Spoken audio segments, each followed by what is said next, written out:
Hi there, in this video I'm going to be solving the following problem. Find the distance between the point P and the line L in R2, which means it's in 2 dimensions. The point P is right here, and here's the line. So the first step is to find another point. Let me just write down the point we have here. Point P is 2 and a 3. We need another point. Let's call the other point Q. So let's find this one on this line specifically.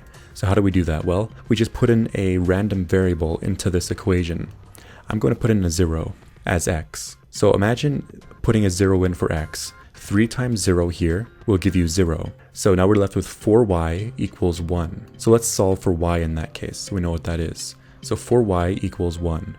If we divide both sides by 4, we get y equals 1 over 4. So that's my y value. Now, since I put in a 0 as my x, that's the first coordinate, and my outputted y value is 1 over 4, so let's keep track of that. And now that we have the second point, what we're going to be doing is finding the, the directed line segment. And what that essentially is another sort of vector. It's the vector from P to Q in this case.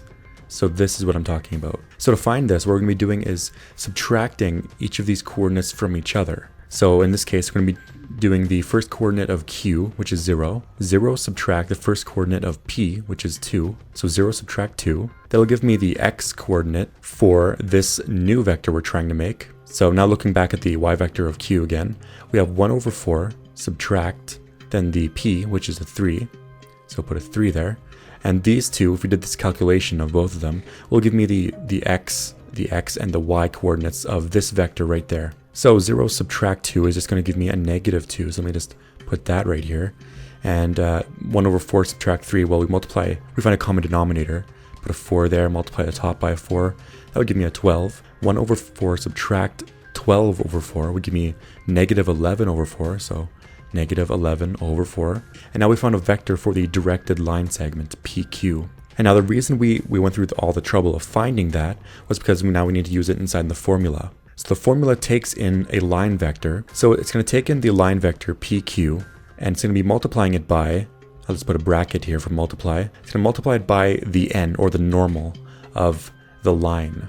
So what I mean by that is what is a normal? A normal is kind of a perpendicular point. And you find it by looking at the line equation itself. So in the line equation, we have 3x plus 4y equals 1. Specifically, look at the coefficients. We have a 3 here and a 4 there. A 3 is attached to the x and a 4 is attached to the y. So for the n, or the normal, that we're going to be multiplying this thing here by, it's going to be multiplied by 3 and a 4. This is the normal point for this particular line right there. That's how you find normals.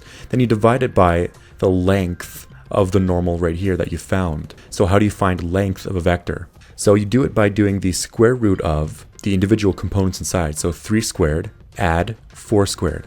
That's how you find the length of this particular vector. And this entire thing here that I'm making, this is the formula to actually solve the problem. Finding the distance between this point P right there and the line L.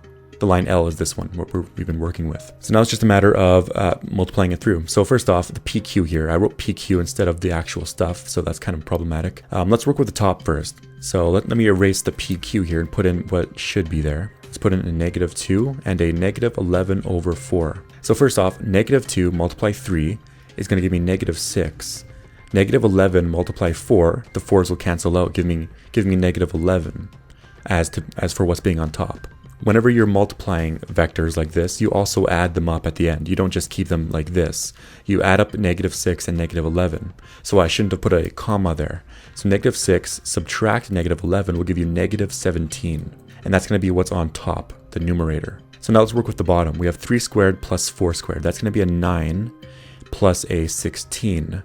And that's going to add up to 25. So we're going to have square root of 25. And now if we actually solve that, the square root of 25 is 5, so we have the end answer of negative 17 over 5. But since it doesn't really make sense to have a negative length, you could also just say we have 17 over 5 as a positive number. Depends on what they want in the question. So this is pretty much it. This is how you find the distance between a point, the point P, and the line L. Thank you for watching. If you have any questions at all, feel free to ask in the comment section below. And of course, as usual, I do hope you're having a fantastic day.